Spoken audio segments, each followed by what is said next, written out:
Welcome to the LOGSTAT, the Army's premier podcast on all things sustainment, where we analyze new developments, discuss current trends, and forge the path ahead for the next generation of sustainment soldiers.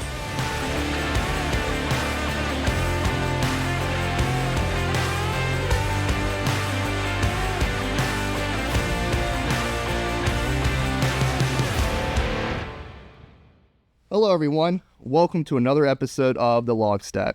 I'm your host, Captain Garett Pyle. Today, we're going to analyze the one piece of doctrine that is our bread and butter as sustainers. That is Field Manual 4-0, Sustainment Operations. For those who don't know, this FM has just recently updated in August of 2024, which supersedes the version from 2019. Now, you might be thinking, what has changed since 2019 that warranted an entire update to be made to this FM? That was only 5, going on 6 years ago. We couldn't have changed that much. Well, folks, I'll start by saying this. Think how much technology, especially with drones and data integration, that have changed just in our civilian lives alone.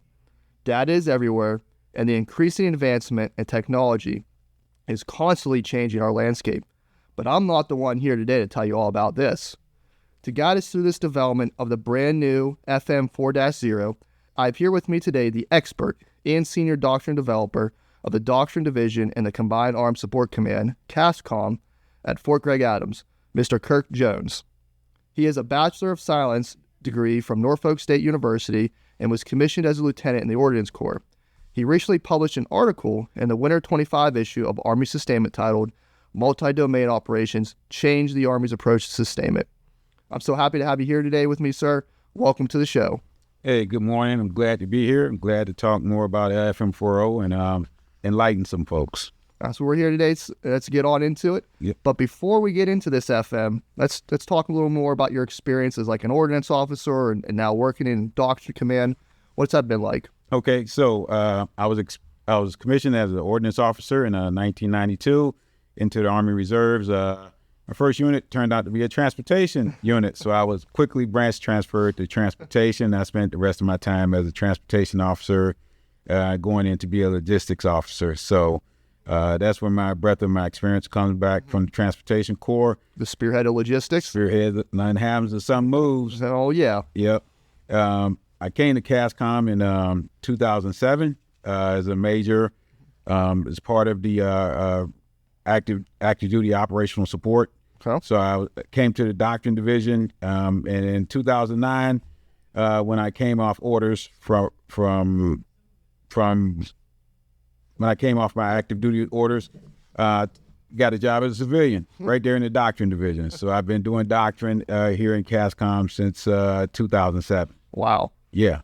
So, man, you truly are the expert. When it comes to doctrine, you really are the expert on everything. I don't like to say it too much, but I am the old man in the shop, because I've been around for a long time. And as part of my duties, the doctrine branch here in CASCOM has 3 different branches. It has the Army branch that does ordnance and quartermaster doctrine. I sit in the joint and multinational branch. We do transportation doctrine, plus we do joint doctrine and multinational doctrine. And with that, we participate in the NATO Combat Service Support Working Group, the American, British, Canadian, Australian, New Zealand Armies programs.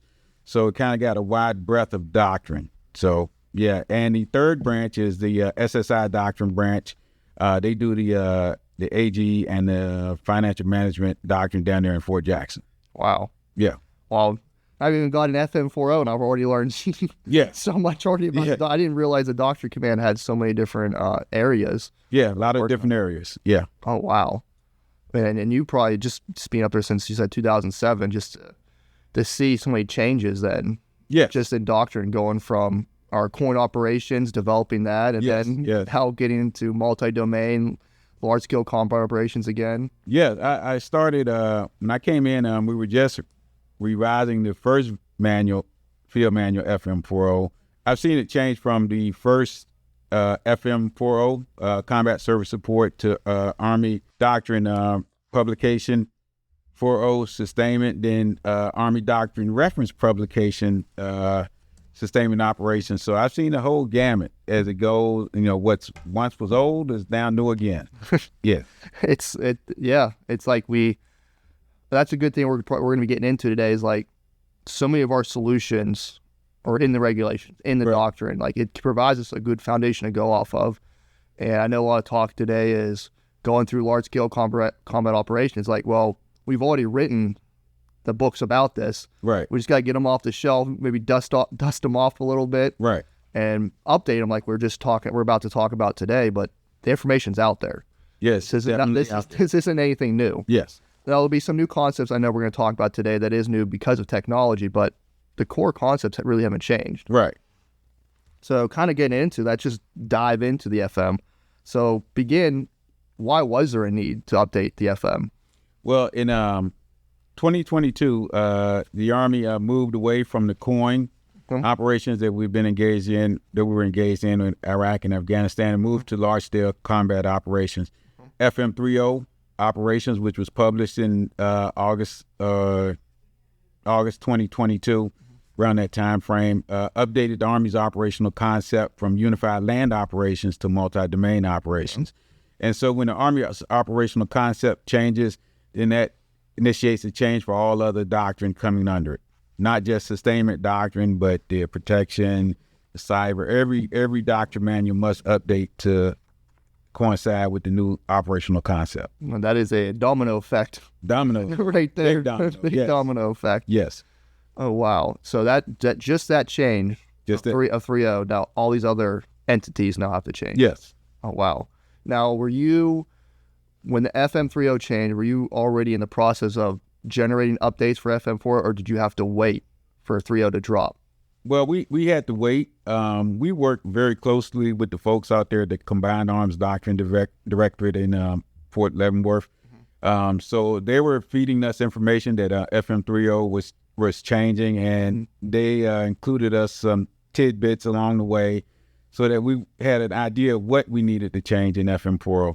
Okay. Yeah. So when you're doing these updates, what's like the procedure? I guess like the Cliff Notes versions in a sense of like where you have to do an update. How does it go from getting the notification we have to do an update to where it gets published? Okay. What's that process look like? Okay.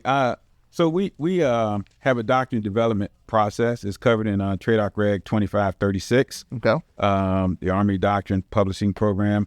So we follow that. And so what we did for FM 4.0, the first thing we did in-house, internal to CASCOM, we did an author's draft. And so when we did the author's draft, we were sending it out to all the subject matter experts to gain their input, early on, get buy-in so that everybody's understanding what we're doing and why we're doing it. After we did that, we took all that context and input received and developed the initial draft of FM 4.0.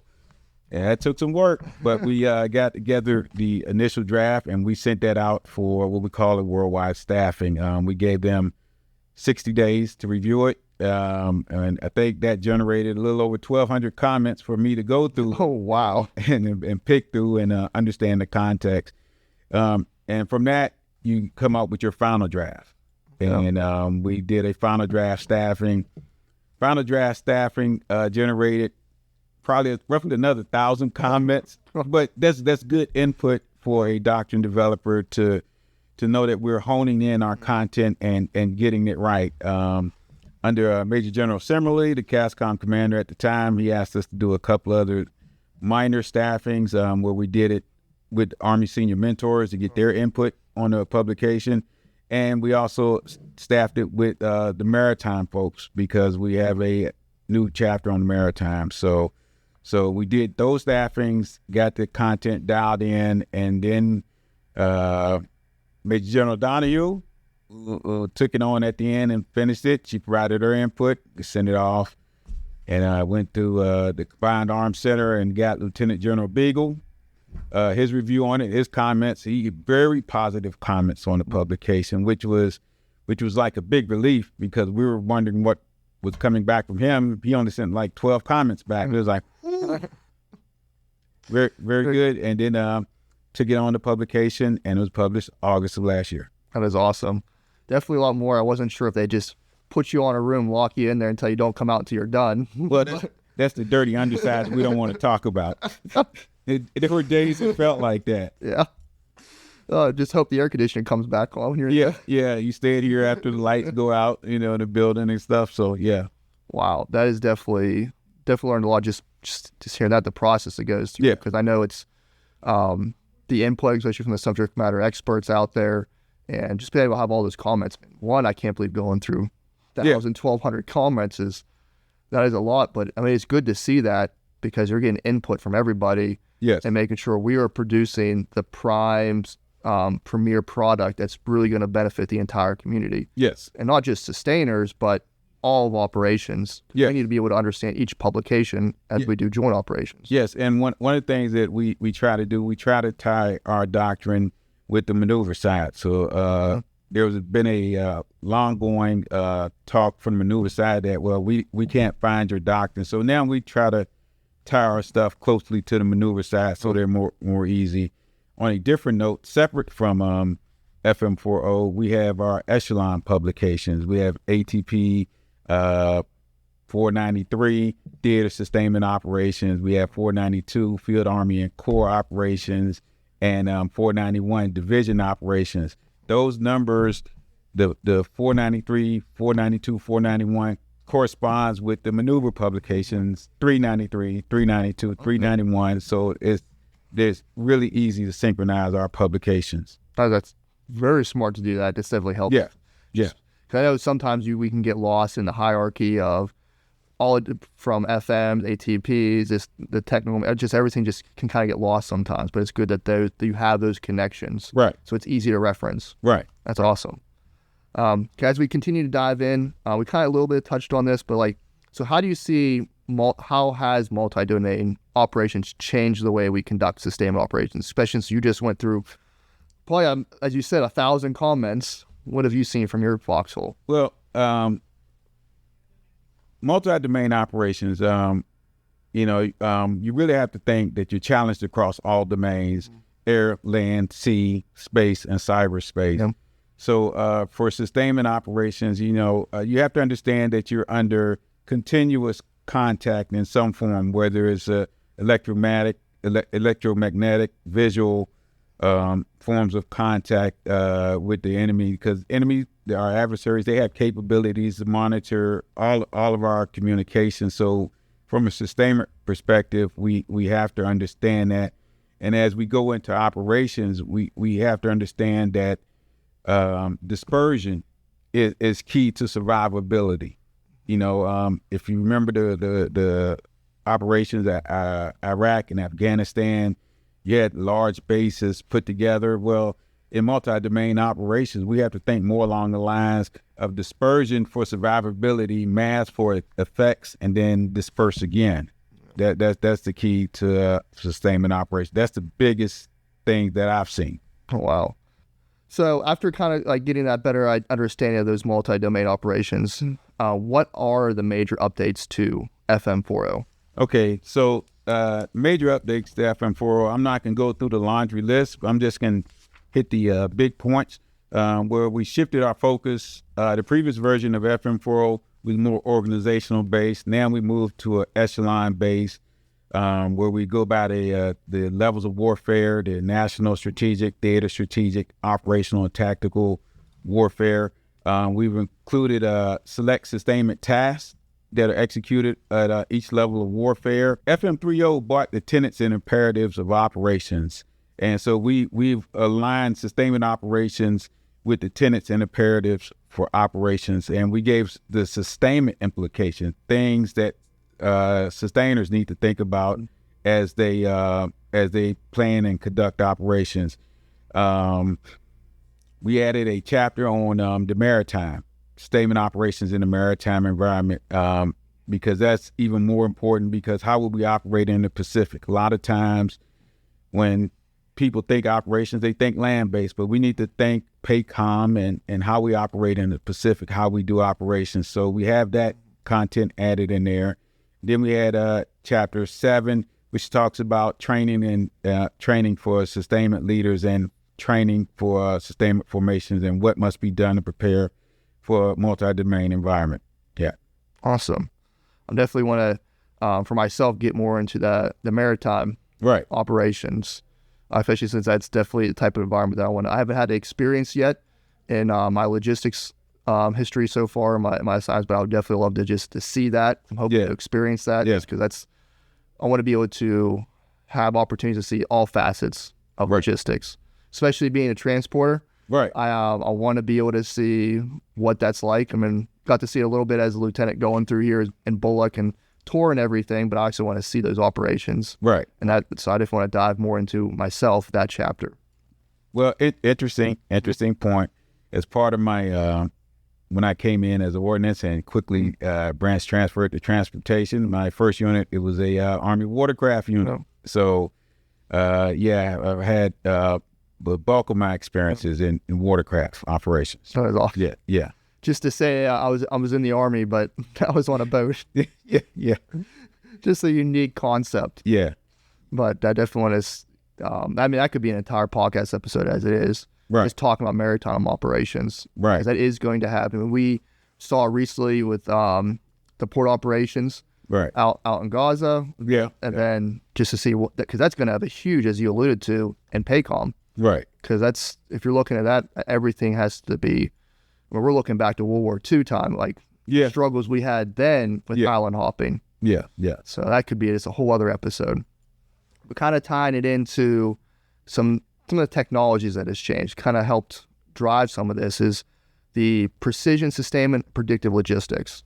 Because I know that's a newer thing, which is being really driven by changes in technology. Right. So if you could tell us more about kind of those focuses on precision sustainment and predictive logistics, because I know those are two terms that a lot of the audience might have never have heard before. Right. What is that? What do you mean by that? So, in the doctrine world, we like to think of it as a predictive logistics is a means to precision sustainment. Okay. So, predictive logistics, you think about predictive logistics as the tools, the sensors, the data support tools that able to provide enables quicker and more accurate decision making. Precision sustainment is the effective delivery of the right capabilities to the point of employment that enables the commander to extend freedom of action, operational leads, and prolong endurance. So, lot of talk, a lot of development needs to go on in those areas. And you would see right now that the Army is looking at those predictive logistics capabilities.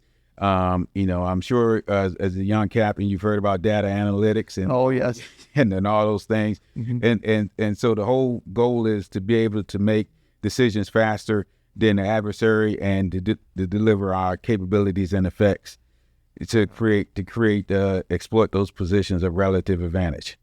And coming from my background, from my bachelor's is in computer technology, and a lot with data. Right. Back then, which was a decade ago now, which is hard to think for me. That was going on a decade.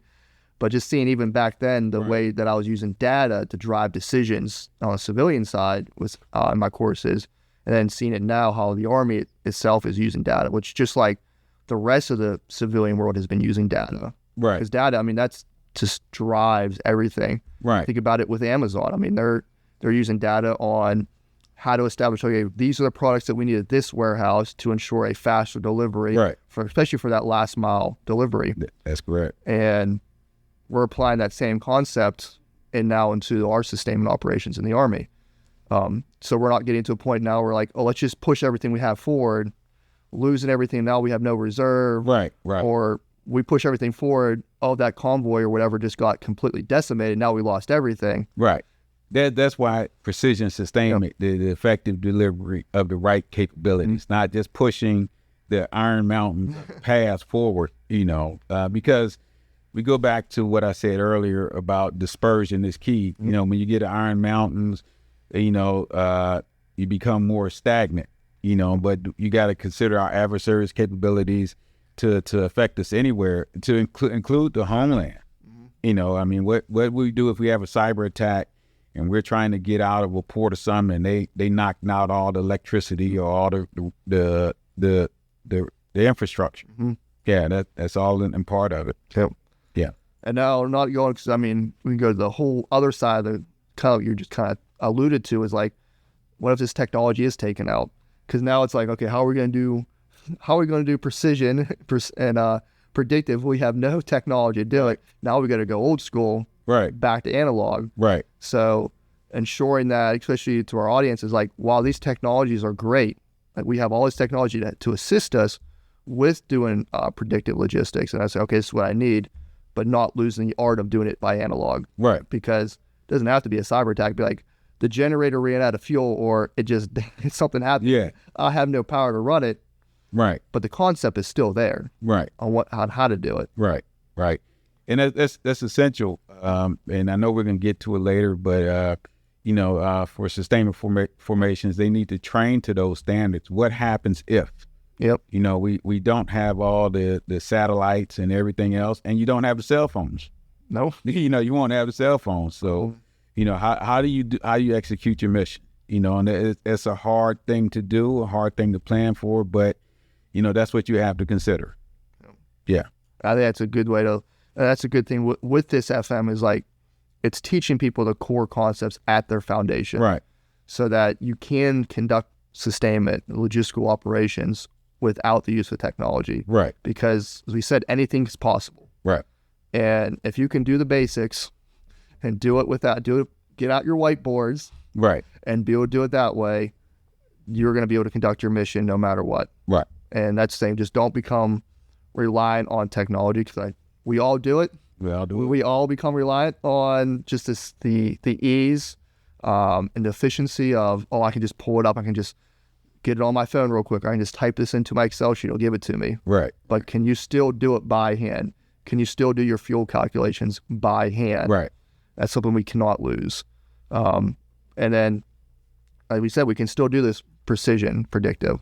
Right. It might take us a little longer, but the concept is, let's not push everything forward. Right. Let's know, hey, this is what this place needs. This unit needs this amount of fuel at this time at this location. Right. Let's do that. Not, I'm setting both my fuels up. They comes back. How much do they use? Oh, they only use 100 gallons. So you're telling me that thing only used 100 gallons? Right. Right. I just wasted that.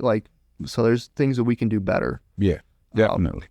So I think that's an awesome thing that this manual is doing, and we're having that conversation. That's what it's about, is units having this conversation on how we can be more efficient. Yes. Awesome. So kind of looking at it as not just out of the FM40, is there anything new coming out of your department that you give the audience the insight on? Of course, nothing that we can't talk about, but like what are some new things that our audience could be on the lookout for? Okay, so FM40 is a keystone publication. So right now, we're working ADP 40 Sustainment, which is the principal level publication. So we're getting ready to send that out for worldwide staffing this week. My major is up there working that right now. Yep. So that's will be the first thing I do when I leave here. Go back up and, hey, where are we on this process? But FM 480, financial management operations, that's a new FM. It's with ATSC, which is Army Training Support Center, which is the last step before it goes to the Army Publishing Directorate to hit out on the web. So those are two things that are coming. Okay. What do I see for the future? We talked about our echelon publications, so I would anticipate that with FM 40 being published and ADP 40 about to hit, those will be coming in next year sometime. Next year sometime. Okay. So definitely be on the lookout for those. Yeah. Awesome. So just to tie this all up and close this out, what kind of advice do you have for sustainers? Well, I think we alluded to it multiple times during the conversation. FM40 talks about the contested logistics environment. In the past, we have been comfortable with the U.S. We're separated by oceans, and we'll always be able to get there. But with multi-domain operations and contested logistics, you have to think that we're going to be challenged from home station all the way to forward. With the adversaries' capabilities, the what ifs. Train yourselves for what if you don't have all of your electronics, all your data systems, support tools. How are you going to do your mission? Because the mission still has to continue, and that's the training and the thought processes that we can be doing now to prepare you for the future conflict. Man, it's just great being able to have your wisdom from all your years of experience, especially here in Doctrine Command. Just having all that, seeing how Doctrine has changed just since 2007. Yeah. And so it's been a great opportunity and honor to have you here today. Right. Bestowing your wisdom on us and the audience. So just learning, especially, I learned a lot about the process. I didn't realize it so much went into the doctrine and the thousands of comments that you get. I can't imagine the process and just sitting there, okay, another day, and we sit down, got a few hundred more comments to review today. That is what we do. Yep. And if you think about it, that is a form of data analytics, because all the comments is data. Yep. And we have to go through and analyze the data for themes and trends as to what the folks are saying. Yeah. So if someone's listening here, they have a comment for Run the Regulations, how can they get it to you? A comment for FM40? Yeah. If you go to the Army Sustainment Resource Portal, I believe there's a link there to send a comment through. As so much stuff is changing.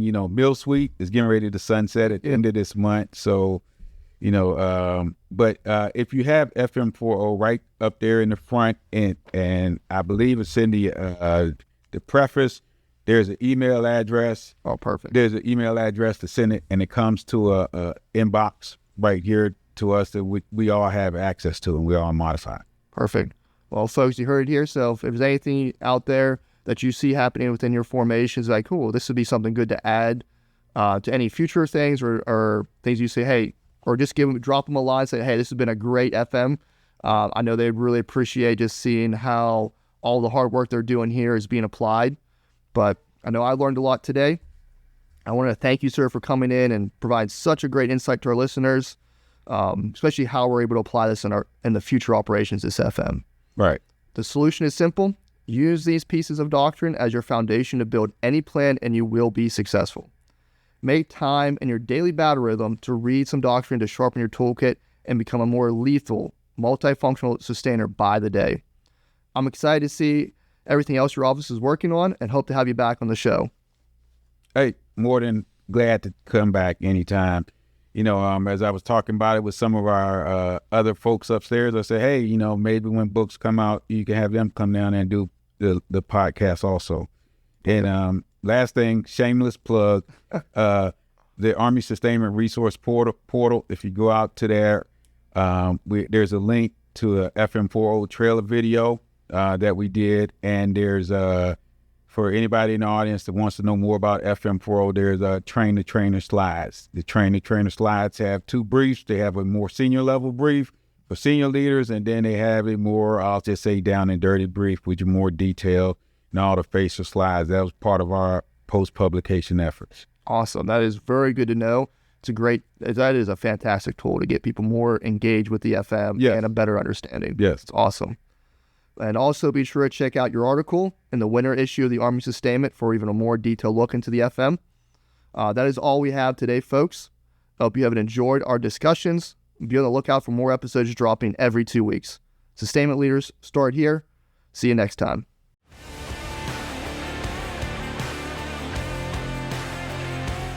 Thank you for listening to another episode of the LOGSTAT. We hope you enjoyed today's conversation. Please share this episode across your formation and leave us a review. If you have a topic you'd like here discussed, then please reach out to us at armysustainment@army.mil or directly to me on Global at garett.h.pyle. Follow us on Facebook, X, and LinkedIn at Army Sustainment. We'll see you next time. Sustainment leaders, start here.